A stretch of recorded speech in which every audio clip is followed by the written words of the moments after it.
Class 10 NCERT chemistry के next lecture में हम लोग एसिड, बेस एंड साल्ट के बारे में कुछ चीज़ों पर चर्चा किए हुए थे। तो थोड़ा सा हम लोग उसको फिर से 2 मिनट के लिए रिवीजन कर लेते हैं कि क्या क्या चीज़ हम लोग फोकस किए हुए थे। तो सबसे पहले हम लोग बात किए हुए थे कि एसिड क्या चीज़ है। एसिड क्या चीज़ है? तो जैसे यौगिक जो होते हैं ना, यौगिक जिसको हम कंपाउंड कहते हैं, उसको 3 टाइप में वर्गीकृत किया गया है। एक को हम लोग कहते हैं एसिड, दूसरे को हम लोग कहते हैं बेस और तीसरे को क्या कहते हैं साल्ट। अम्ल, क्षारक एवं लवण। कंपाउंड को कितने टाइप में वर्गीकृत किया गया है? 3 टाइप में, अम्ल, क्षारक एवं लवण। एसिड क्या होता है? कुछ कंपाउंड वैसे होते हैं, कुछ पदार्थ वैसे होते हैं जो स्वाद में खट्टे होते हैं, है कि नहीं? तो उसे हम क्या कहते हैं? एसिड कहते हैं। क्या कहते हैं? एसिड कहते हैं। कुछ पदार्थ वैसे होते हैं जो स्वाद में खट्टे होते हैं, उसे हम एसिड कहते हैं। ठीक है। और जिस पदार्थ में एसिड पाया जाता है, अम्ल पाया जाता है, उस पदार्थ को हम अम्लीय पदार्थ कहते हैं। तो एसिड के बहुत सारे लक्षण हैं जिसका डिफिनीशन हम लोग पढ़े हुए थे कि एसिड स्वाद में खट्टा होता है। उसके अलावा एसिड जो होते हैं, यदि उसको हम लोग जल में घुलाते हैं तो H+ आयन में टूट जाते हैं। फिर वो नीले लिटमस पत्र को क्या कर देते हैं? लाल कर देते हैं। पीएच स्केल पर उसका मान 7 से क्या होता है? कम होता है। ये सब प्रॉपर्टीज एसिड के अंदर होता है। उसके बाद से एसिड के बारे में हम लोग पढ़े थे कि एसिड जो होता है प्रबल भी होता है, दुर्बल भी होता है। एसिड भी कई प्रकार के होते हैं। इन सभी चीज़ों पर हम लोग फोकस किए हुए थे। तो आज के लेक्चर में हम लोग फोकस करेंगे कि क्षारक क्या होता है। क्षारक क्या होता है? क्षारक को इंग्लिश में बेसेस कहा जाता है और हिंदी में क्षारक और भस्म दोनों एक ही चीज होता है, तो उसको भस्म भी कहा जाता है। तो किसी किसी किताब में क्षारक भी लिखा हुआ है और किसी किताब में भस्म भी लिखा हुआ है। तो चलो देखते हैं क्षारक क्या चीज है। इतना तो कन्फर्म है कि क्षारक जो है कंपाउंड का ही एक रूप है, मतलब एक तरह का कंपाउंड ही होता है। तो किस तरह के कंपाउंड को, मतलब किसी कंपाउंड में किस तरह का प्रॉपर्टीज होता है या हो, तो उसे हम क्या कहेंगे? क्षारक कहेंगे। तो क्षारक के लिए इसमें 4 प्रॉपर्टीज हम दिए हुए हैं। इसमें से कोई भी एक प्रॉपर्टी यदि कंपाउंड के अंदर आपको दिखे, यौगिक के अंदर दिखे, तो हम कहेंगे कि वो कौन सी है? क्षारक है। क्या चीज है? बेस है।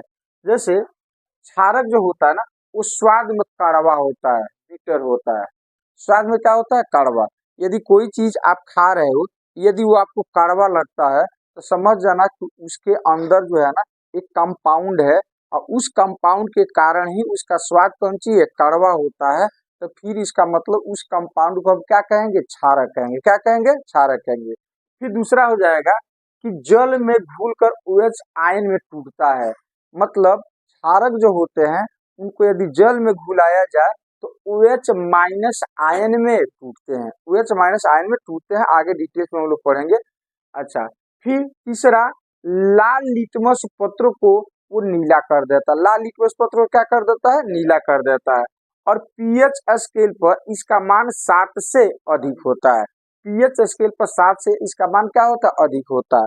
तो इनमें से कोई गुण भी यदि आपको किसी कंपाउंड के अंदर दिखे या किसी पदार्थ के अंदर दिखे, तो समझ जाना उस पदार्थ के अंदर एक कंपाउंड है और वो क्षारीय प्रवृत्ति का है। किस प्रवृत्ति का है? क्षारीय प्रवृत्ति का है। और उस पदार्थ को हम लोग क्या कहेंगे? क्षारीय पदार्थ। क्या कहेंगे? क्षारीय पदार्थ कहेंगे। क्लियर? अब वो कौन कौन से पदार्थ है, अंदाज से भी हम पता कर सकते हैं कि कौन कौन से पदार्थ जो है ना वो क्षारीय है। क्षारीय पदार्थ जो होता है ना, वो साबुन के तरफ फिसलते हैं, चिकनाहट होता है उसमें। जैसे यहाँ पर कुछ चीजें दिया गया है।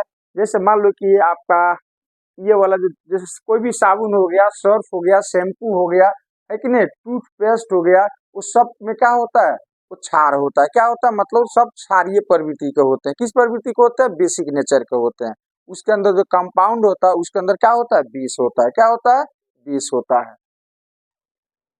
क्षारक भी 2 टाइप का होता है। एक प्रबल होता है, एक क्या होता है? दुर्बल। प्रबल होता है और क्या होता है? दुर्बल। प्रबल क्षारक में आ जाएगा NaOH, KOH। और दुर्बल क्षारक में क्या आ जाएगा? CaOH का होल प्लस कैल्शियम हाइड्रोक्साइड और मैग्नीशियम हाइड्रोक्साइड, ये दुर्बल होता है, ये वीक बेसेज होता है, और ये जो होता है ना स्ट्रॉन्ग बेसेज होता है। स्ट्रॉन्ग किसको कहते हैं, वीक किसको कहते हैं, हम आपको समझा चुके हैं। जैसे स्ट्रॉन्ग हो गया, इतना तो कन्फर्म है कि इसको जब जल में घुलाते हैं ना तो OH माइनस आयन में टूटेगा। तो मान लो कि अपने पास ये जल हो गया, ये अपने पास जल हो गया। अब हम क्या कर रहे हैं, इसमें NaOH के कुछ मात्रा को हम डाल रहे हैं। NaOH सोडियम हाइड्रोक्साइड के कुछ मात्रा को हम डाल रहे हैं। सपोज कल्पना करो कि NaOH के हम 100 ठो कण जो है ना इसके अंदर हम डाल रहे हैं। अच्छा, ये हो गया CaOH का होल ट्वाइस, CaOH का होल ट्वाइस। इसके भी हम 100 ठो कण जो है ना इस पानी के अंदर हम डाल रहे हैं। ठीक है, अब चूंकि ये बेस है तो इसका प्रॉपर्टीज है, ये जल के अंदर जाएगा तो OH माइनस आयन में टूटेगा ये। ठीक है, तो हमने 100 कण NaOH का पानी के अंदर डाला, और यदि यदि इसके अधिकतर NaOH जो है ना OH माइनस आयन में टूट गया, अधिकतर कहे तो सपोज कल्पना करो कि 99 ठो NaOH से OH में टूट गया, मतलब OH माइनस आयन में टूट गया। NaOH के 99 कण जो है ना OH माइनस आयन में टूट गए पानी में डालने पर। इसको हम डाल रहे हैं, तो कल्पना करो कि इसके जो है ना मात्र 60 ठो कण, कितने कण, 60 ठो कण जो है ना वो OH माइनस आयन में टूट गए। इसके कितने, लगभग 99, और इसके कितने 60। तो OH आयन में कौन ज्यादा टूटा, ये वाला, ये क्या हो गया, कम टूटा। अरे समझ में, तो इसको हम कहेंगे स्ट्रॉन्ग, इसको क्या कहेंगे, वीक। तो बेस जो होते हैं, क्षारक जो होते हैं, उसको हम जल में घुलाते हैं और वो अधिक मात्रा में OH माइनस आयन में टूटता है, तो उस क्षारक को हम कहते हैं प्रबल, और जो कम OH माइनस आयन में टूटता है उसको हम क्या बोलते हैं, वीक बोलते हैं। जैसा कि एसिड में भी हम आपको समझा चुके हैं, याद रहेगा। चलो आगे बढ़ते हैं हम। अब हम बात करते हैं, जैसे सूचक के बारे में हमने पढ़ा था कि आखिर हमको कैसे पता चलेगा कि कोई पदार्थ अम्लीय है या कोई पदार्थ क्षारीय है, कैसे पता चलेगा। हर चीज का, हर टेस्ट के द्वारा, स्वाद के द्वारा तब चख नहीं सकते हैं। अच्छा, जल में घुलाने पर H+ आयन में टूट रहा है कि नहीं टूट रहा है कि नहीं, ये हमको कैसे पता चलेगा, इसके लिए हमको लैब में जाना पड़ेगा। अरे सर में रिएक्शन कराते हैं धातु से तो हाइड्रोजन गैस लिबरेट करता है, निकलता है कि नहीं निकलता है, इसके लिए भी हमको लैब चाहिए, है कि नहीं। तो ये सभी सुविधाएं यदि हमारे पास नहीं हो तो इसके लिए हमें कुछ सूचक की आवश्यकता पड़ती है, सूचक की आवश्यकता पड़ती है। तो सूचक क्या होता है, सूचक भी एक पदार्थ होते हैं जो अम्ल में और क्षारक में अपने रंग या गंध में परिवर्तन करके हमें ये बताते हैं कि कौन अम्ल है और कौन सी क्षार है। मतलब कुछ पदार्थ वैसे प्रकृति में पाए जाते हैं या कुछ पदार्थों को हम अपने द्वारा बनाते हैं जो अम्ल में या क्षारक में अपने रंग या गंध में परिवर्तन करते हैं और हमें ये सूचना दे देते हैं कि कौन अम्ल है, कौन क्या चीज है, क्षार है, क्या चीज है, क्षार। जैसे हल्दी की बात करो तो हल्दी जो होता है अम्ल में, हल्दी का अपना ओरिजिनल कलर क्या होता है, येलो। तो यदि अम्ल में उसको डालोगे तो कलर चेंज नहीं होगा, लेकिन वहीं यदि क्षारीय प्रवृत्ति का कोई पदार्थ है या उसको क्षार के अंदर डालोगे तो उसका कलर जो होता है लाल भूरा हो जाता है। तो उसके द्वारा हम टेस्ट कर सकते हैं। अपने पास दो पदार्थ हो और पता करना हो कि कौन अम्ल है कौन क्षार है, तो क्या करेंगे, हल्दी हमारे पास होगा तो हल्दी को बारी बारी से डालेंगे। यदि हल्दी का कलर चेंज हो गया, लाल भूरा हो गया, तब कहेंगे ये बेस है, क्षारक है। यदि कलर चेंज नहीं हुआ तो क्या कहेंगे, अम्ल है।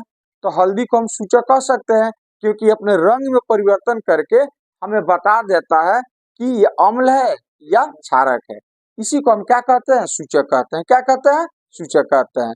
तो सूचक में जो लैब में जनरली हम लोग यूज करते हैं ना, वो 3 टाइप के चीज यूज करते हैं। या तो लिटमस पत्र का यूज करते हैं, नहीं तो हम फिनोल्फिन का यूज करते हैं, और नहीं तो हम मिथाइल ऑरेंज का यूज करते हैं। बाकी का यूज हम नहीं करते, इसलिए कि ज्यादा दिन तक उसको रखा जाएगा तो उसका कलर क्या हो जाता है, उड़ जाता है। ठीक है, तो इसीलिए हम लोग जनरली जो होता है ना, एसिड बेस एंड और साल्ट के टेस्ट, मतलब एसिड बेस के टेस्ट के लिए हम लोग जनरली लिटमस पत्र, मिथाइल ऑरेंज और फिनोल्फिन का ही यूज करते हैं। तो चलो देख लेते हैं, आज हम लोग फोकस करते हैं कि लिटमस पत्र क्या होता है, उसे कैसे तैयार किया जाता है। तो ध्यान से देखो, थैलोफाइटा समूह का एक पौधा होता है जिसको हम लाइकेन या लीचेन कहते हैं। थैलोफाइटा समूह का एक पौधा होता है। थैलोफाइटा समूह का क्या होता है, एक पौधा होता है जिसको लाइकेन या हम लीचेन कहते हैं। ठीक है, स्पेलिंग एक ही होता है, नाम अलग अलग किताब में अलग अलग टाइप से दिया हुआ रहता है। कहीं लाइकेन लिखा हुआ रहेगा, कहीं लीचेन लिखा हुआ रहेगा। जैसे आप थैलोफाइटा समूह का जो पौधा होता है, जैसे समूह, समूह का मतलब बहुत सारा पौधा नहीं, और उसमें कुछ खास गुण पाए, जो कुछ गुण जो होता है ना सभी में कॉमन होते हैं, तो उसको एक समूह का कहा जाता है। नहीं, अब थैलोफाइटा समूह में ये सब पौधा आ जाएगा। ये जितना आप देख रहे हो ना, ये सब थैलोफाइटा समूह का पौधा हो जाएगा। जैसे यहाँ पर देखो, आपने शैवाल देखा होगा, तो शैवाल भी थैलोफाइटा समूह का पौधा होता है। अच्छा, ये वाला चीज फंगस, ये जो आप देख रहे हो, ये वाला भी देखा होगा आपने, नहीं, ये भी थैलोफाइटा समूह का कौन सी हो गया, पौधा हो गया। तो थैलोफाइटा समूह का ही एक पौधा होता है जिसको हम कहते हैं लाइकेन, या क्या कहते हैं, लीचेन। तो यहाँ पर आप देख रहे हो, ये लाइकेन है। कौन सी है ये, लाइकेन है।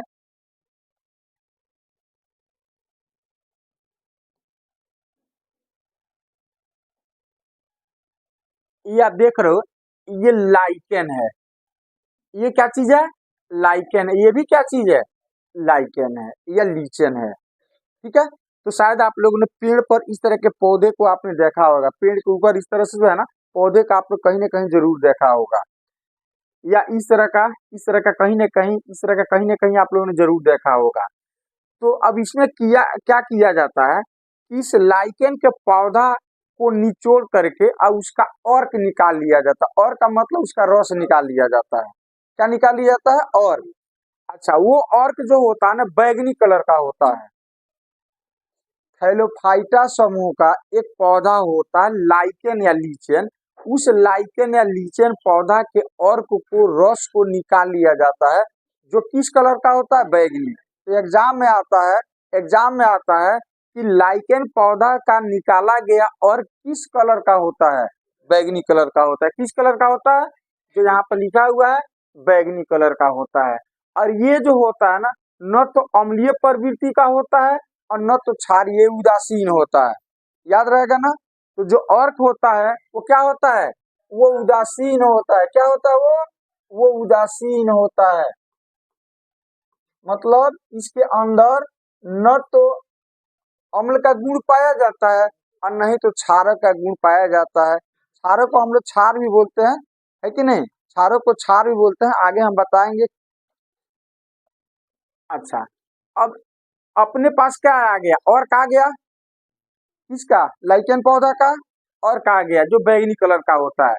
अब अपने पास फिल्टर पेपर होगा। क्या होगा, फिल्टर पेपर। तो ये फिल्टर पेपर देख रहे हो, फिल्टर पेपर का मतलब जैसे कागज हो गया, कागज ही होता, थोड़ा सा मोटा होता है, जैसे टिश्यू पेपर हाथ वगैरह आप लोग पोंछते हो ना खाना वाना खाने के बाद, उसी टाइप का एक पेपर होता है जो थोड़ा सा मोटा होता है। तो उसको हम लोग क्या बोलते हैं, फिल्टर पेपर। क्या बोलते हैं, फिल्टर पेपर। आप लोगों ने देखा होगा।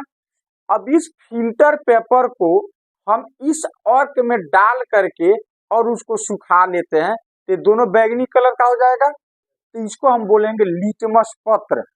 क्या कहेंगे, लिटमस पत्र इसको बोलेंगे। जो लाइकेन पौधा का अर्क आपने निकाला, उस अर्क में फिल्टर पेपर को डाल करके सुखा लो तो उसको हम लोग बोलेंगे लिटमस पत्र। तो इसको जब आप इसमें डालोगे ना तो किस कलर का हो जाएगा ये, बोलो जल्दी। ये हो जाएगा बैगनी कलर का। किस कलर का? बैगनी कलर का हो जाएगा। ये हो जाएगा बैगनी कलर का। अब अपने पास आ गया, अब इसको हम कहेंगे क्या चीज, लिटमस पत्र। तो किस नेचर का होगा ये, अम्लीय, क्षारीय, उदासीन? उदासीन होगा। क्या होगा, उदासीन।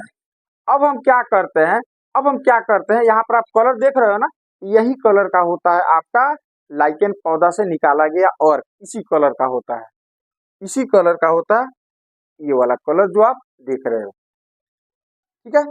अच्छा, अब हम क्या करते हैं कि अपने पास लिटमस पत्र आ गया। अब इसको हम क्या करेंगे, एक बोतल लेंगे और उस बोतल में हम एक एसिड लेंगे और दूसरे में हम बेस लेंगे, मतलब क्षारक को लेंगे। अब इस एक ठो लिटमस पत्र को इसके अंदर डालेंगे और एक ठो लिटमस पत्र को इसके अंदर डालेंगे। जब अम्ल के अंदर इसको डालेंगे ना तो ये लिटमस पत्र को लाल कर देगा। क्या कर देगा, तो इसको हम बोलते हैं लाल लिटमस पत्र। और इसको यदि बेस में डालोगे ना तो क्या कर देगा, नीला कर देगा। तो इसको हम बोलेंगे नीला लिटमस पत्र। तो अपने पास कितने टाइप का आ गया लिटमस पत्र, दो टाइप का, एक लाल लिटमस पत्र और एक नीला लिटमस पत्र। तो लाल लिटमस पत्र किस नेचर का होता है, अम्लीय, और नीला लिटमस पत्र क्षारीय प्रवृत्ति का होता है। कंप्लीट हो गया। फिर से एक बार रिमाइंड करो, थैलोफाइटा समूह का एक पौधा होता है जिसको हम लाइकेन कहते हैं।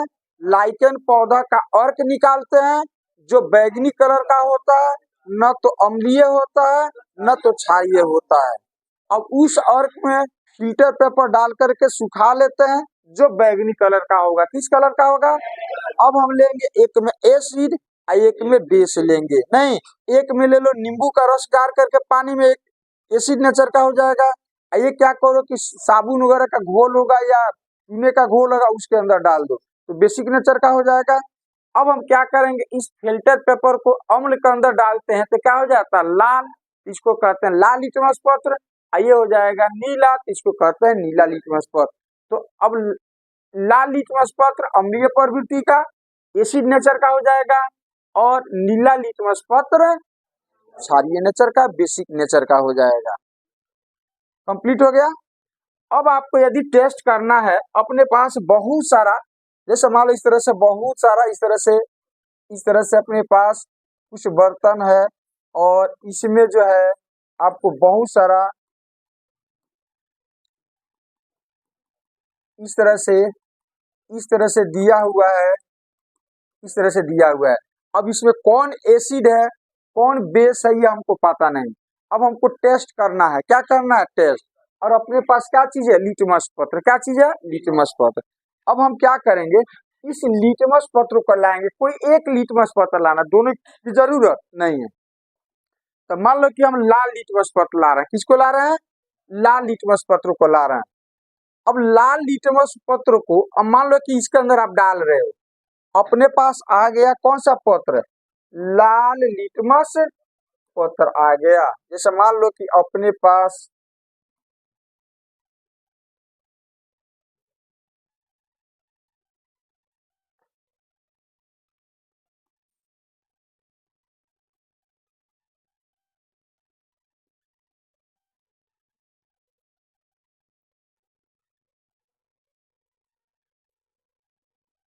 ये अपने पास आ गया लाल लिटमस पत्र, क्या आ गया।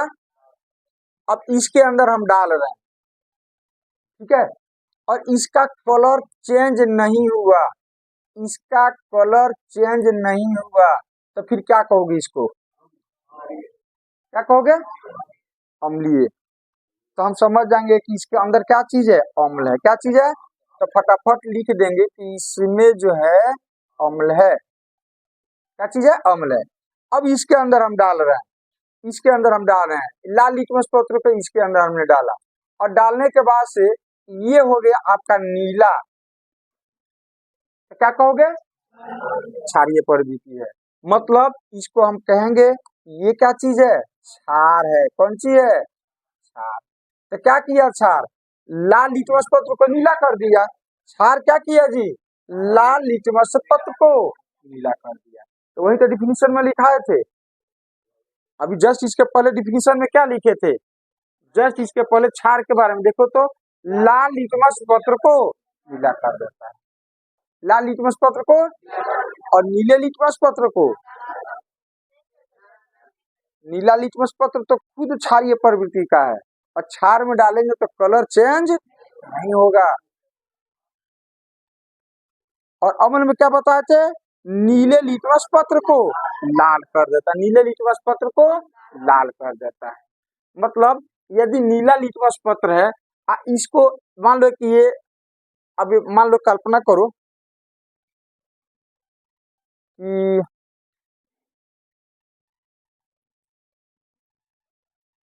ये है अपने पास नीला लिटमस पत्र। क्या चीज हो गया? अच्छा, इसको अब हम डाल रहे हैं इसके अंदर, ठीक है। और डालने पर ये जो है ना, ये जो है ना, ये हो जाता है आपका लाल। तो क्या कहोगे इसको? नीला लिटमस पत्र को इसने क्या कर दिया? लाल। मतलब क्या चीज है? अम्ल। अब तो समझ में आ गया। तो अपने पास एसिड रहे, बेस रहे, तो हम लिटमस पत्र की सहायता से उसको आराम से जांच कर सकते हैं कि कौन अम्ल है, कौन क्या चीज है, क्षार। ठीक है। तो कुछ हम लोग समरी देखते हैं सूचक का, जिसको आपको याद रखना पड़ेगा, जिसको आपको याद रखना पड़ेगा। ठीक है। तो यहाँ पर हमने एक समरी दिया है सूचक का। ये सब सूचक हो गया। कौन सी हो गया? ये जो है ना सूचक का अपना रंग हो गया। ये अम्ल में रंग में परिवर्तन किस तरह का करता है और क्षार में इसका परिवर्तन किस तरह का होता है। अम्ल में किस, ये हो गया आपका सूचक, ये हो गया सूचक का अपना कलर, ये हो जाएगा अम्ल में किस तरह का चेंज करता है, परिवर्तन करता है अपने रंग में, और ये क्षार में अपने को किस तरह के परिवर्तित करता है। तो चलो एक चीज को फोकस करते हैं, लिटमस। तो लिटमस पत्र दो रंग में हम लोग, एक नीला और एक लाल। तो लिटमस पत्र का अपना रंग क्या होता है? एक नीला, एक क्या होता है? लाल होता है। अच्छा, अम्लीय। तो अम्लीय में यदि नीला को डालोगे तो लाल हो जाएगा और लाल रंग को डालोगे तो कोई परिवर्तन नहीं होगा। अच्छा, क्षार में, तो क्षार में क्या होगा कि नीला में कोई परिवर्तन नहीं होगा, लेकिन लाल रंग क्या हो जाएगा? नीला हो जाएगा। आगे बढ़ते हैं, मेथिल ऑरेंज या मिथाइल ऑरेंज। मेथिल ऑरेंज या, तो किस कलर का होता है? नाम ही है इसका ऑरेंज। तो और इसका अपना कलर जो होता है नारंगी कलर का होता है। अपना कलर क्या होता है? नारंगी कलर का होता है। जैसे देखो यहाँ पर हम प्रैक्टिकली दिखाएंगे। तो ये है अपना मेथिल ऑरेंज। क्या चीज है? मेथिल ऑरेंज या मिथाइल ऑरेंज इसको कहा जाता है। तो इसका कलर अपना ये वाला होता है, ऑरेंज कलर होता है। कौन सा कलर होता है? ऑरेंज कलर होता है। अच्छा, तो इतना याद रहेगा ना, एग्जाम यदि पूछता है कि मिथाइल ऑरेंज का अपना कलर नारंगी, अपना कलर नारंगी होता है। अब बात करते हैं कि अम्ल में। तो अम्ल में ये हो जाता है गुलाबी। अम्ल में इसको डालोगे तो किस कलर का हो जाएगा? गुलाबी। और वहीं यदि क्षार में डालोगे तो ये याद रखना पड़ेगा। हालांकि प्रैक्टिकली हम आपको दिखाएंगे कैसे कलर चेंज करता है, तो फिलहाल आपको याद ही रखना पड़ेगा। क्या करना पड़ेगा? याद कि मिथाइल ऑरेंज जो होता है अम्लीय माध्यम में किस कलर का हो जाता है? पीला। और क्षारीय में पीला कलर का। ठीक है। उसके बाद से फिनोल्फिलीन। तो फिनोल्फिलीन जो होता है ना, वो इस कलर का होता है। फिनोल्फिलीन जो होता है ना, वो इस कलर का होता है, ये वाला इस कलर का होता है फिनोल्फिलीन। कलरलेस होता है, पानी के जैसा होता है। किस कलर का होता है? पानी के जैसा, कलरलेस होता है, रंगहीन होता है, कोई कलर नहीं होता इसमें। इसका अपना रंग क्या होता है?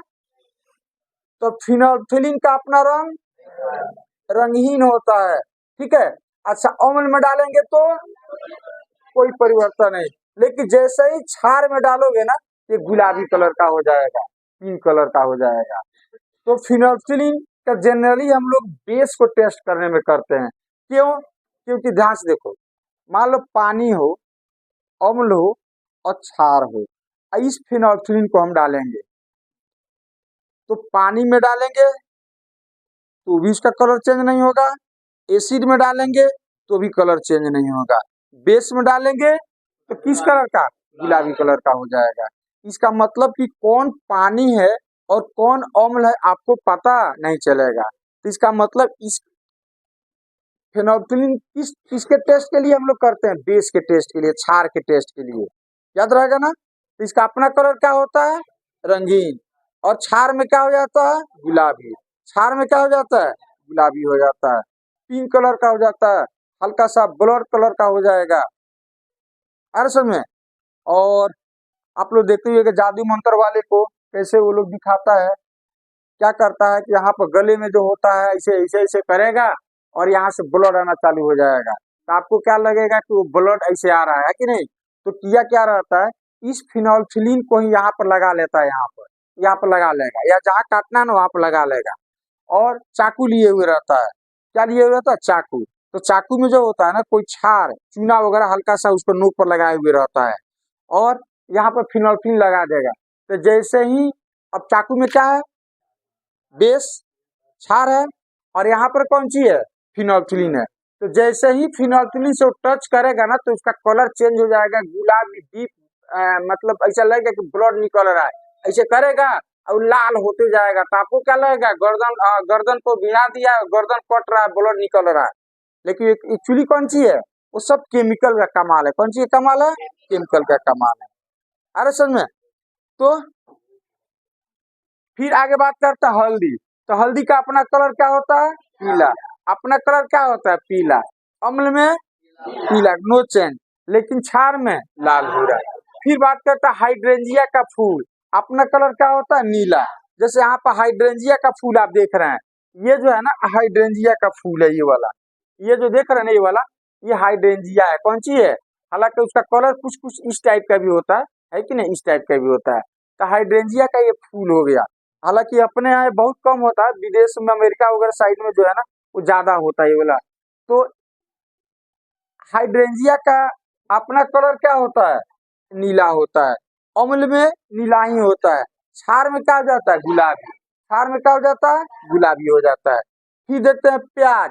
तो गंधीय सूचक हो गया, कौन सा हो गया, गंधीय सूचक। मतलब गंध में परिवर्तन करके अम्ल क्षार के बारे में हमें क्या करता है, सूचना देता है। तो प्याज, इसमें विशेष प्रकार का गंध होता है, ठीक है।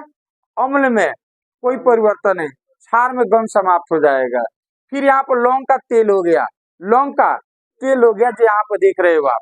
तो लौंग का तेल क्या होता है, इसमें विशेष प्रकार का गंध होता है। अम्ल में इसका गंध क्या हो जाता है, समाप्त हो जाता है।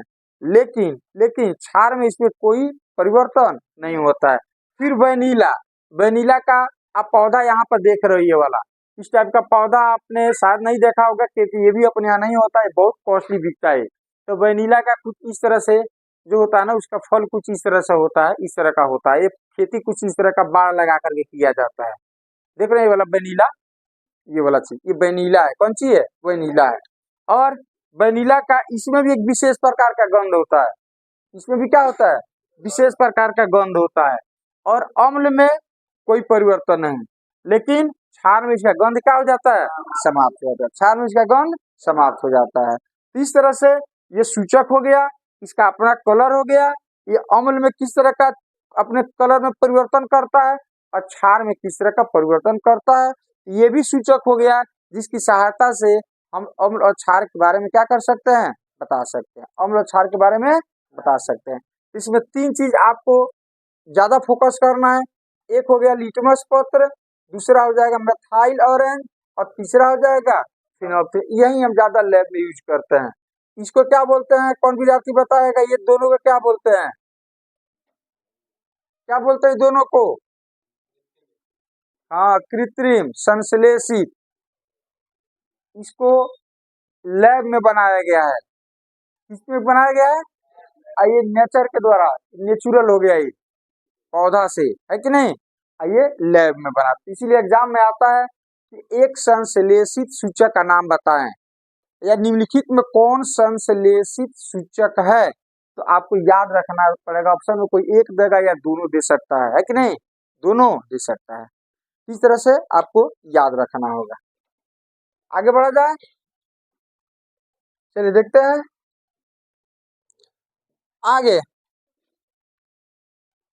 ये क्या है? और ये क्या है? हाँ, मधुमक्खी। तो कभी आपने बिच्छू बिच्छू का डंक आपने कभी झेला है? बिच्छू किसी को काटा हुआ है? नहीं। और मधुमक्खी तो बहुतों को काटा होगा। तो मधुमक्खी काटती है तो क्या होता है? सूजन आ जाता है, और सूजन आ जाता है और दर्द करता है, नहीं?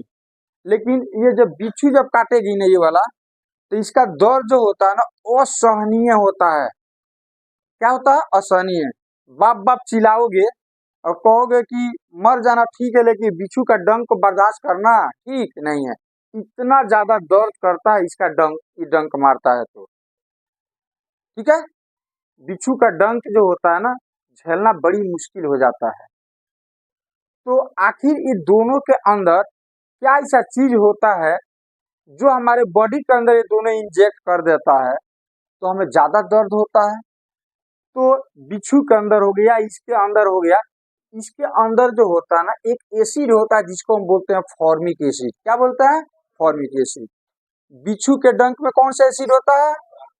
चींटी के डंक में कुछ कुछ चींटियां भी होती है जो काटती है तो भी दर्द का एहसास होता है, नहीं? तो उसके अंदर भी क्या होता है?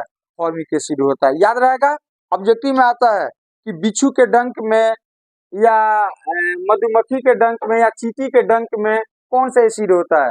Formic acid. कौन सा एसिड होता है? फॉर्मिक एसिड होता है। कौन सा एसिड? फॉर्मिक एसिड होता है। अब होता क्या चीज है कि ये जब हमें डंक मारता है, ये या वो, तो डंक मारता है ना, तो ये क्या करता है कि ये एसिड का, ये फॉर्मिक एसिड हमारे बॉडी के अंदर इंजेक्ट कर देता है। कैसे इंजेक्शन दिया जाता है?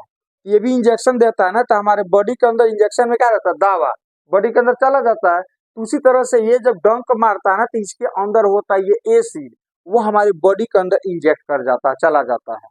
तो जब हमारे बॉडी के अंदर जब जाता है ना, तो हमारे ब्लड से बॉडी के अंदर जाता है, इसका मतलब फॉर्मिक एसिड का रिसाव हो जाता है, तो हमारे बॉडी के अंदर फॉर्मिक एसिड चला जाता है। और वो फॉर्मिक एसिड जो होता है हमारे ब्लड से रिएक्ट करता है, और ब्लड से रिएक्शन करने के बाद ये फॉर्मिक एसिड जो होता है ना, ये वाला, ये हमारे ब्लड से रिएक्ट करता है। किससे रिएक्ट करता है? ब्लड से रिएक्ट करता है, और रिएक्शन का फलस्वरूप बनाता है कार्बन मोनोऑक्साइड। ये चीज बनाता है, कार्बन मोनोऑक्साइड बनाता है। और यही कार्बन मोनोऑक्साइड जो होता है ना, हमें पीड़ा देता है, सूजन भी इसी के चलते आता है, और इतना ज्यादा पीड़ा देता है जो असहनीय हो जाता है। लेकिन ये कंची है, बिच्छू है, तो ये होलसेल में हमारे बॉडी के अंदर फॉर्मिक एसिड के इंजेक्ट करता है, और इसके अंदर क्या होता है? कम मात्रा होता है। इसीलिए बिच्छू ज्यादा एक बार डंक मारती है तो होलसेल में हमारे बॉडी के अंदर क्या करती है? फॉर्मिक एसिड को डाल देता है। आ रहा समझ में? तो इसीलिए ये जब काटती है ना, तो बहुत ज्यादा दर्द का एहसास होता है, और ये जब काटता है ना तो कम एहसास होता है, और इसके चलते सूजन भी आ जाता है। क्या आ जाता है? सूजन भी आ जाता है। तो क्लियर हो गया? बिच्छू के डंक में कौन सा एसिड होता है? फॉर्मिक एसिड होता है। वो हमारे बॉडी के अंदर जाता है तो क्या होता है? ब्लड से रिएक्ट करता है और कार्बन मोनोऑक्साइड बनाता है, और कार्बन मोनोऑक्साइड बनाने के चलते, यही वो कार्बन मोनोऑक्साइड है जो पीड़ा उत्पन्न करता है, जलन भी पैदा करता है, और सूजन भी लाता है। सूजन भी लाता है। फिर आप लोगों ने कुत्ते को देखा होगा जो हड्डी वगैरह भी चबा लेते हैं, नहीं? हड्डी वगैरह भी क्या करते हैं? चबा लेते हैं। और हम लोग हड्डी खाए तो पचेगा नहीं। तो उसके पेट में जो होता है HCl होता है, उसके आमाशय में क्या होता है? HCl। उसके आमाशय में होता है HCl। बायो में हम लोग पढ़ेंगे, आमाशय में होता है HCl। सबके आमाशय में होता है, जो भी भोजन करता है ना, तो HCl उसके आमाशय में होता ही है। तो किसी में कम होता है, किसी में क्या होता है? ज्यादा। तो कुत्ते के पेट में जो होता है ना, आमाशय में जो होता है ना, HCl की मात्रा बहुत ज्यादा होता है, इसीलिए वो हड्डी को भी क्या करता है? चबा लेता है। और हम लोग का आमाशय में HCl की मात्रा कम होता है, इसलिए हम लोग हड्डी को चबाएंगे, खा तो जाएंगे, लेकिन पचेगा नहीं। पचेगा नहीं। तो आपसे एग्जाम में आए कि हमारे आमाशय में वो कौन सा अम्ल है जो भोजन को पचाने में काम करता है? HCl। कुत्ते में ज्यादा होता है इसलिए हड्डी को ही पचा देता है, हम लोग के पेट के अंदर एक कम होता है इसलिए हम हड्डी को नहीं पचा पाएंगे, हड्डी को नहीं पचा पाएंगे। चलिए आगे बढ़ते हैं। अब यहाँ पर एसिड बेस के बारे में कुछ साइंटिस्टों ने कुछ थ्योरी दिया, ठीक है, जो कुछ इस तरह का है। सबसे पहले आता है आर्हेनियस का थ्योरी, मतलब आर्हेनियस ने एसिड और बेस के बारे में एक थ्योरी दिया जिसको हम लोग आर्हेनियस का थ्योरी कहते हैं। उसके बाद से आते हैं ब्रोंस्टेन एंड लोरी, इसने भी एसिड एंड बेस के बारे में कुछ लॉजिक दिया जिसको हम ब्रोंस्टेन एंड लोरी थ्योरी बोलते हैं। आज तीसरा आ गया लेविस, है कि नहीं, तो लेविस ने भी एसिड एंड बेस के बारे में एक लॉजिक दिया जिसको हम क्या कहते हैं, लेविस थ्योरी कहते हैं। क्या कहते हैं, लेविस थ्योरी कहते हैं। तो हालांकि डिटेल्स में हमको इसको पढ़ने की जरूरत नहीं है, थोड़ा सा हमें ये वाला आर्हेनियस के बारे में, तो आर्हेनियस के बारे में अभी जस्ट हम लोग पढ़े हैं और थोड़ा सा इस ये वाला नॉलेज हम लोग को ले लेना है। आगे जाइएगा उत्तर कक्षा में तब डिटेल्स में जाकर के पढ़िएगा, 11-12 में जाइएगा तो आर्हेनियस थ्योरी क्या कहता है। आर्हेनियस 1884 में इसने एसिड के बारे में कुछ अपना लॉजिक प्रस्तुत किया जिसको हम लोग आर्हेनियस का थ्योरी कहते हैं। इन्होंने कहा कि यदि एसिड है तो उसे जल में घुलाने पर H+ आयन में टूटता है, जो पहले आपको हम दिखा चुके हैं, और क्षार होगा तो उसको जल में घुलाओगे तो OH- आयन में टूटेगा। यही है आपका आर्हेनियस थ्योरी कि एसिड को जल में घुलाने पर H+ आयन में टूटता है और बेस को OH- आयन में टूटता है, OH- आयन में टूटता है। तो कोई नई बात नहीं है, पहले ही बता चुका है आपको, नहीं। अच्छा, थोड़ा सा ब्रोंस्टेन एंड लोरी का हम देख लेते हैं। ब्रोंस्टेन एंड लोरी क्या कहते हैं कि एसिड जो होता है ना, जो प्रोटॉन लॉस करता है, प्रोटॉन का मतलब H+, जो पदार्थ H+ को डोनेट करता है, H+ का त्याग करता है, वो एसिड होता है। और त्यागने के बाद जो प्रोडक्ट बनता है ना, वो उसका कंजुगेट बेस कहलाता है। मतलब समझे, जैसे वहां पर भी एक एग्जांपल आपका लिया हुआ है, CH3COOH plus H2O plus H2O, ये एसिड हो गया। कौन सी हो गया, एसिड हो गया, ये जल है। तो यहाँ पर रिएक्शन में दिखाया गया है CH3COO माइनस और प्लस H3O प्लस। अब ध्यान से देखो, ये जल में घुलाओगे तो ये H+ आयन है, यहाँ पर क्या हो जाएगा, माइनस, ये H+ आयन में टूटेगा और ये H+ का त्याग कर देगा। देखो इसमें H+ का त्याग करके ये वाला चीज बना है। तो यहाँ पर कह रहा है acid can loss a proton, माने एसिड जो होता है, एसिड किसको बोलते हैं, जो प्रोटॉन, प्रोटॉन मीन्स H+, जो H+ आयन को त्यागता हो उसको हम लोग क्या बोलते हैं, एसिड। मतलब जो H+ आयन में टूटता है उसको क्या बोलते हैं, एसिड। तो ये H+ आयन में टूट करके H+ को त्यागेगा, इसको हम क्या बोलेंगे, एसिड। तो इसको हम बोलेंगे एसिड। क्या बोलेंगे, एसिड। अब ध्यान से देखो, आगे पढ़ते हैं। बिकम इस कंजुगेट बेस, मतलब त्यागने के बाद जो बनेगा ना उसको हम इसका कंजुगेट बेस कहेंगे। तो त्यागने के बाद ये बन गया, अब इसमें से तो H+ निकल गया ना, तो ये इस एसिड का एक कंजुगेट बेस कहलाएगा, संयुग्मी बेस कहलाएगा, कंजुगेट बेस कहलाएगा, कंजुगेट बेस कहलाएगा। मतलब जो H+ आयन त्यागेगा वो तो एसिड है, क्या चीज है, एसिड। और त्यागने के बाद जो बनेगा वो उसका कंजुगेट बेस कहलाएगा। तो ये एसिड हो गया, H+ त्याग दिया तो CH3COO माइनस, इसलिए ये इसका क्या कहलाएगा, कंजुगेट बेस कहलाएगा। फिर यहाँ पर देखो बेस के बारे में क्या कहा, base can accept a proton, मतलब जो बेस होता है ना प्रोटॉन को एक्सेप्ट करते हैं। तो देखो H2O है, H2O एक H+ लेकर के H3O बना है, मतलब ये H2O इस H+ को ग्रहण कर रहा है, इसीलिए ये बेस हो गया। क्या हो गया, ये हो गया बेस। क्या हो गया? क्योंकि ये प्रोटॉन ग्रहण कर रहा है, तो प्रोटॉन ग्रहण करने वाले को हम क्या कहते हैं? बेस। मतलब H प्लस आयन को ग्रहण करने वाले क्या बोलते हैं? बेस। इसलिए ये बेस हो गया। अच्छा, आइए ग्रहण करके क्या बन गया, चेक करो यहाँ पर। ग्रहण करके देखो, ग्रहण करने वाला करके जो बनता है उसको कंजुगेट एसिड कहते हैं। तो ये बेस हो गया, इसका ये कंजुगेट क्या कहलाएगा? एसिड कहलाएगा। कंजुगेट एसिड कहलाएगा। ये किसका? ये H2O का कंजुगेट, ये क्या हो गया? एसिड हो गया ये वाला। जो H प्लस ग्रहण करे वो बेस, ग्रहण करके जो बनेगा इस क्या हो जाएगा? इसका कंजुगेट एसिड कहलाएगा। तो H2O H प्लस ग्रहण करता है, ग्रहण करके क्या बन गया? H3O plus. इसीलिए ये इस बेस का ये कंजुगेट क्या कहलाएगा? एसिड कहलाएगा। ये हो गया, ये हो गया ब्रोंस्टेन लोरी थ्योरी हो गया एसिड एंड बेस के बारे में, कि जो प्रोटॉन लॉस करे एसिड, और लॉस करने के बाद जो बनेगा उसका कंजुगेट बेस हो जाएगा।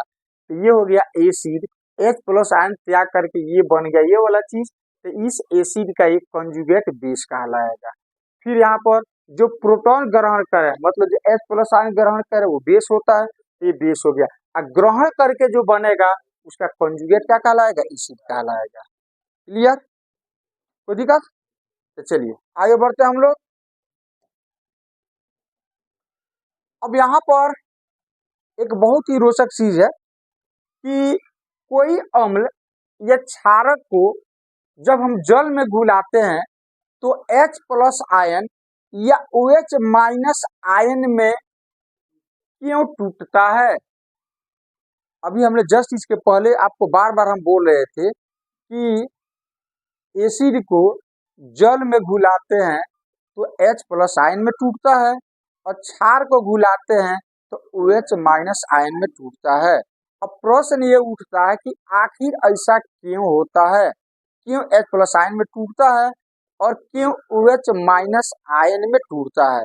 क्यों कोई कम H प्लस आयन में टूटता है और क्यों कोई H प्लस आयन कम टूटता है, मतलब कम देता है वो, जिसको हम प्रबल बोलते हैं एसिड, एक को दुर्बल बोलते हैं। जो ज्यादा H प्लस आयन में टूटता है उसको स्ट्रॉन्ग बोलते हैं, और जो कम टूटता है उसको क्या बोलते हैं? वीक। तो आखिर ऐसा क्यों होता है? ऐसा क्यों होता है? इसके लिए सबसे पहले आपको पानी के मोलकुल पर, पानी के अणु पर आपको सबसे पहले फोकस करना पड़ेगा। तो चलो हम समझाने की कोशिश करते हैं, हालांकि ये थोड़ा सा आपका हाई स्टैंडर्ड का है नहीं, तो चलो थोड़ा थोड़ा तो समझ ही सकते हो। और आई थिंक कुछ विद्यार्थी वैसे होंगे जो पूरा का पूरा समझ में उनको आ जाए। चलो कोशिश करना हमारा काम है, आपका भी काम है कोशिश करना। चलो देखते हैं। सबसे पहले हम बात करते हैं जल। तो जल में हाइड्रोजन के 2 मोलकुल और 2 एटम और ऑक्सीजन के 1 एटम, ये मिलकर के जल के एक अणु बनाते हैं। जल के एक अणु बनाते हैं, इसको अणु बोलेंगे। क्या बोलेंगे? अणु। अब यहाँ पर कुछ इसके हम इलेक्ट्रॉनिक विन्यास पे फोकस करते हैं। ऑक्सीजन का परमाणु संख्या होता है 8, इसका इलेक्ट्रॉनिक विन्यास होता है 2 6। ये बाहरी कक्षा में जो इलेक्ट्रॉन होता है ना उसको वैलेंस इलेक्ट्रॉन बोलते हैं, जो 9th क्लास में आप पढ़ चुके हैं। ये 6 अपना वैलेंस इलेक्ट्रॉन हो गया। वैलेंस इलेक्ट्रॉन कितना हो जाएगा? 6। और हाइड्रोजन, तो हाइड्रोजन के पास एक इलेक्ट्रॉन होता है, एक प्रोटॉन होता है, इसके अंदर न्यूट्रॉन नहीं होता है। इसीलिए इसीलिए जब ये एक इलेक्ट्रॉन का त्याग देता है तो इसके पास सिर्फ प्रोटॉन बच जाता है, जो H प्लस आयन में कन्वर्ट हो जाता है। इसीलिए H प्लस आयन को हम प्रोटॉन बोलते हैं। क्या बोलते हैं? प्रोटॉन। इसका वैलेंस बाहरी कक्षा में तो एक ही इलेक्ट्रॉन है, इसका वैलेंस इलेक्ट्रॉन कितना हो गया? 1 हो जाएगा। कितना हो जाएगा? 1 हो जाएगा। और आप जानते हैं कि कोई भी तत्व ये चाहता है कि हमारे बाहरी कक्षा में या तो 8 इलेक्ट्रॉन हो जाए और नहीं तो 2 इलेक्ट्रॉन हो जाए। कोई भी तत्व क्या चाहता है कि हमारे बाहरी कक्षा में इलेक्ट्रॉनों की संख्या 8 हो जाए, नहीं तो 2 हो जाए। 8 हो जाएगा तो वो अक्रिय गैस का जैसा हो जाएगा, 2 हो जाएगा तो भी अक्रिय गैस का जैसा हो जाएगा। और जितने भी एलिमेंट है ना, सबके पीछे यही रीजन है कि 8 या 2 होना चाहता है। इसीलिए वो अपने इलेक्ट्रॉनों का अदला बदली करके कुछ नया चीज क्या करता है? बना लेता है। तो ध्यान देखो यहाँ पर इसके बारी कक्षा में कितना है, इसको 2 और चाहिए।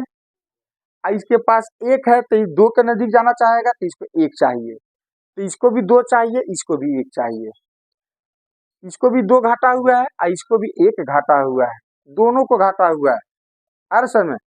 अब ध्यान से देखो यहाँ पर ये ऑक्सीजन हो गया, इसके पास है बारीक कक्षा में कितना इलेक्ट्रॉन है, 6 इलेक्ट्रॉन। अच्छा इसके अगल बगल में हाइड्रोजन है, मान लो एक हाइड्रोजन यहाँ पर है और एक हाइड्रोजन यहाँ पर है। इसके पास कितना इलेक्ट्रॉन है, हाइड्रोजन के पास 1, इसके पास 1। अब ये 1 इसको दे नहीं सकता क्योंकि इसको 1 चाहिए, और ये इसको दे नहीं सकता क्योंकि इसके 2 खुद चाहिए। तो ये क्या करता है, ये दोनों इलेक्ट्रॉन की साझेदारी कर लेता है। ऐसे कहता है एक काम करो, जैसे मान लो कि 2 व्यक्ति हैं और किसी के पास 50,000 रुपया है और किसी के पास 10,000 रुपया है, और दोनों एक बिजनेस करना चाहते हैं जिसमें 60,000 की एकदम जरूरत है। कोई मशीन खरीदना चाहते हैं, परचेज करना चाहते हैं बिजनेस के लिए, जिसका दाम कितना है 60,000, कितना 60,000। तो क्या करेगा, ये 50,000 दे नहीं सकता और वो 10,000 इसको दे नहीं सकता। तो क्या करेगा, कहेगा चलो एक काम करते हैं, दोनों रुपया मिला करके और साझेदारी से मशीन को क्या करते हैं, खरीद लेते हैं। तुम्हारा भी काम पूरा हो जाएगा, मेरा भी हो जाएगा, लेकिन उस पर अधिकार तो दोनों का रहेगा। अधिकार किसका रहेगा, क्योंकि पार्टनरशिप हो गया ना, एक 10,000 का और ये कितने का 50,000 का, और दोनों का भी ये हो गया कि चलो भाई अब मशीन खरीद लिए खरीद लिए खरीद लिए खरीद लिए। तो वही काम करता है। ये क्या करता है, देखो ये क्या करता है, ऑक्सीजन कहता है इसको कि तुमको 1 कम पड़ रहा है, तो एक काम करो 1 इलेक्ट्रॉन हम तुमको दे देते हैं। इसको भी 1 कम पड़ रहा है तो कह रहा है 1 इलेक्ट्रॉन दे रहे हैं, लेकिन कह रहा है कि दे नहीं रहे हैं, हम 1 इलेक्ट्रॉन साझेदारी कर रहे हैं तुम्हारे 1 इलेक्ट्रॉन से। तब ये क्या करेगा, 1 इलेक्ट्रॉन इसका हो गया और 1 इलेक्ट्रॉन किसका हो गया, ऑक्सीजन का। 1 इलेक्ट्रॉन ऑक्सीजन का हो गया, ये हो गया ऑक्सीजन, और ये कौन सी हो गया, हाइड्रोजन। इसके पास कितना इलेक्ट्रॉन है अभी, 4। 1 इलेक्ट्रॉन इसके साथ शेयर कर लेगा। हाइड्रोजन का तो 1 है, ये है हाइड्रोजन का 1 है ही इसके पास। अब ये 2 इलेक्ट्रॉन पर इसका भी साझेदारी हो गया और 2 इलेक्ट्रॉन पर इसका भी हक हो गया। अब इसका 2 पूरा हो गया और ये 2 पर इसका भी तो हक होगा, इस 2 पर ऑक्सीजन का भी तो हक होगा। तो इस तरह से अब चेक कर लो, इसका भी 8 हो गया और इसका भी कौन सी हो गया, 2 हो गया, इसका भी 2 हो गया, इसका भी 2 हो गया और इसका भी क्या हो गया, 8 हो गया। अब ये चीज बताओ, अब होता कौन चीज है, ये शेयर वाला इलेक्ट्रॉन जो है ना, अब इसको देखो कुछ ऐसे दिखा रहा है। अब शेयर वाला इलेक्ट्रॉन को हम सिर्फ दिखा रहे हैं, ऑक्सीजन का बाकी इलेक्ट्रॉन, चलो यहाँ दिखा देता है ऑक्सीजन का 2 इलेक्ट्रॉन कुछ इस तरह से। अब ये शेयर वाला इलेक्ट्रॉन पर किसका ज्यादा हक होगा, इस हाइड्रोजन का ज्यादा हक बनेगा कि ऑक्सीजन का। मान लो बिजनेस किए हो 40,000, एक कितना 20,000, तो बिजनेस पर किसका पकड़ ज्यादा रहेगा, 40,000 वाले का कि 10,000 वाले का, 50,000 वाले का, 60,000 का है तो किसका होगा, 50,000 वाले का। तो इसके पास ऑक्सीजन के पास एक्स्ट्रा इलेक्ट्रॉन ज्यादा है, हाइड्रोजन के पास एक्स्ट्रा इलेक्ट्रॉन 1 भी नहीं है। तो ऑक्सीजन क्या करता है, इस एक्स्ट्रा इलेक्ट्रॉन के चलते ये जो शेयर वाला इलेक्ट्रॉन है इसको अपने तरफ खींच लेता है, हल्का सा अपने तरफ खींच लेता है। तो अपने तरफ खींचता है, ये इलेक्ट्रॉन इसके नजदीक आ जाता है, ये इलेक्ट्रॉन जो है ना दोस्तों इसके नजदीक आ जाता है, इसके नजदीक आ जाता है। मतलब ऐसा लगता है कि इसने इलेक्ट्रॉन का त्याग कर दिया है और इसने भी इलेक्ट्रॉन का क्या किया, त्याग, और ये इलेक्ट्रॉन ग्रहण किया हुआ है। और आप जानते हैं कि कोई इलेक्ट्रॉन ग्रहण करता है या कोई त्याग करता है तो उसके ऊपर जो है ना प्लस या माइनस मतलब आयन की उत्पत्ति हो जाती है। तो यही रीजन होता है, इस ऑक्सीजन जो होता है ना, ऐसा लगता है कि ऑक्सीजन की तरफ इलेक्ट्रॉन थोड़ा सा ज्यादा चले जाते हैं, तो इस पे आ जाता है निगेटिव चार्ज उत्पन्न हो जाता है, मतलब ऋण आयन उत्पन्न हो जाता है। इसके ऊपर कौन सा आयन, धन आयन, कौन सा, धन आयन। तो यही यहाँ पर हम आपको दिखाए हुए हैं। यहाँ पर ऑक्सीजन के ऊपर कौन सा आयन उत्पन्न हो जाएगा, माइनस, इसके ऊपर प्लस, मतलब ये निगेटिव चार्ज, इसके ऊपर पॉजिटिव चार्ज उत्पन्न हो जाता है। तो पानी में जो जल के कण होते हैं ना, तो वो हमेशा आयनीकृत फॉर्म में रहते हैं। मतलब ऑक्सीजन के ऊपर हल्का से क्या आ जाता है, माइनस, एच के ऊपर क्या आ जाता है, प्लस।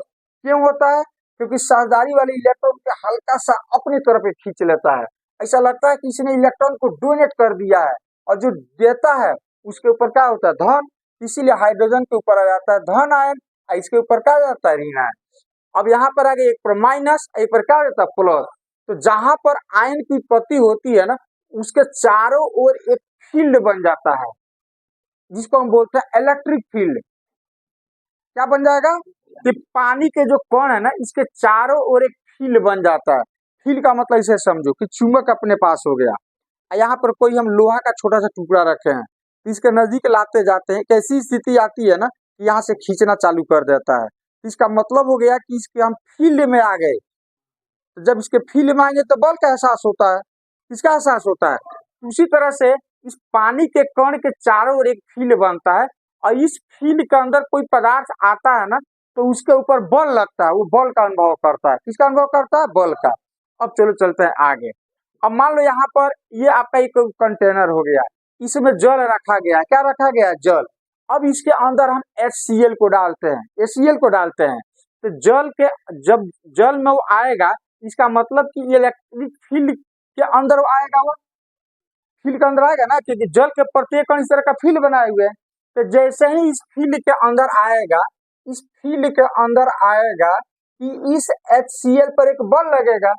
तो बल लगता है तो हाइड्रोजन और क्लोरीन के बीच में बॉन्ड होता है। इस तरह से क्या होता है, बॉन्ड। और बॉन्ड होता है तो ये बॉन्ड टूट जाता है, ब्रेक हो जाता है। किसके चलते, इस इलेक्ट्रिक फील्ड के चलते। किसके चलते, इस इलेक्ट्रिक फील्ड के चलते। ये फील्ड इसके ऊपर फोर्स लगाता है, बल लगाता है, और उस बल के कारण इसके बीच का जो बॉन्ड होता है ब्रेक हो जाता है, टूट जाता है। और टूटने के कारण इस पे जाता है प्लस, इस पे क्या जाता है, माइनस। अब ये H प्लस जो होता है ना, इस अब H प्लस होता है तो H प्लस अलग हो जाएगा इसमें से। अब ये H प्लस, अब ये प्लस हो गया, ये ऑक्सीजन के पास कौन सी है, माइनस। तो फिर ये दूसरे को अट्रैक्ट करता है, क्योंकि H प्लस ज्यादा जल में अकेला नहीं रह सकता है। तो फिर वो ऑक्सीजन के साथ आकर के प्लस माइनस अट्रैक्ट करेगा, ये आकर के जुड़ जाता है, और इस तरह से ये बना लेता है H3O प्लस। क्या बना लेगा ये, H2O तो ही है। ऑक्सीजन से आकर के प्लस माइनस क्या करता है, अट्रैक्ट करता है। तो H प्लस आकर के ऑक्सीजन से जुड़ जाता है, और ये बना लेता है H3O प्लस। H3O प्लस, जिसको हम बोलते हैं हाइड्रोनियम आयन। क्या बोलते हैं, यही हाइड्रोनियम आयन जो होता है ना, वो एसिड का लक्षण उत्पन्न करता है, उत्पन्न करता है। तब तो समझ में आ गया कि कोई अम्ल या क्षारक जल में घुलाते हैं तो H प्लस आयन में क्यों टूटता है, क्योंकि उसके अंदर जल के कण होते हैं, जल के कण आयनीकृत होते हैं, जिसके चलते चारों ओर एक फील्ड बनता है। उस फील्ड में HCl आता है, तो फील्ड के चलते उसके ऊपर फोर्स लगता है, फोर्स के कारण वो H प्लस और Cl माइनस में क्या हो जाता है, ब्रेक हो जाता है, मतलब बॉन्ड टूट जाता है। और पुनः H प्लस आयन जो होता है वो जल के साथ जुड़ करके और H3O प्लस आयन बनाता है, जिसको हम लोग क्या बोलते हैं, हाइड्रोनियम आयन बोलते हैं, हाइड्रोनियम आयन। इसीलिए ये ज्यादा देर तक H प्लस आयन जल में नहीं रहता, तुरंत H3O प्लस क्या करता है, बना लेता है। तो किसी भी एसिड को जल में डालते हैं तो क्या बनता है, हाइड्रोनियम आयन। किसमें कन्वर्ट हो जाता है, हाइड्रोनियम आयन में कन्वर्ट हो जाता है। और जब तक H3O प्लस हाइड्रोनियम आयन बनेगा नहीं, तब तक एसिड का प्रॉपर्टी उसके अंदर आएगा नहीं। यदि प्योर एसिड ले लिया जाए तो एसिड का प्रॉपर्टी वो नहीं दिखाएगा। वो जब तक उसके अंदर जल का मात्रा नहीं रहेगा, तब तक एसिड का प्रॉपर्टीज वो नहीं दिखाएगा। अरे समय जैसे हम बोलते हैं तेजाब H2SO4, तो यदि प्योर तेजाब ले लो, उसमें जल का मात्रा नहीं रखोगे ना, तो कुछ भी कर लोगे आपको कोई फर्क नहीं पड़ेगा वो। लेकिन जैसे ही जल का मात्रा उसके अंदर जल में उसको मिलाओगे ना, तो वो बारूद बन जाएगा, वो बन जाएगा तेजाब, जलाना चालू कर देगा। लेकिन जब तक जल नहीं डालोगे कुछ नहीं करेगा। मतलब वही बात हो गई, वही बात हो गई। कहीं सांप वगैरह रहता है, लोग नहीं कहता है जब तक उसको छेड़ोगे नहीं तब तक काटेगा नहीं। तो जब तक एसिड के अंदर जल नहीं डालोगे तब तक एसिड का प्रॉपर्टी शो नहीं करेगा, क्योंकि जल के अंदर डालोगे तो बनेगा H3O प्लस, तब एसिड का प्रॉपर्टी उसके अंदर आएगा। बात समझ में आया?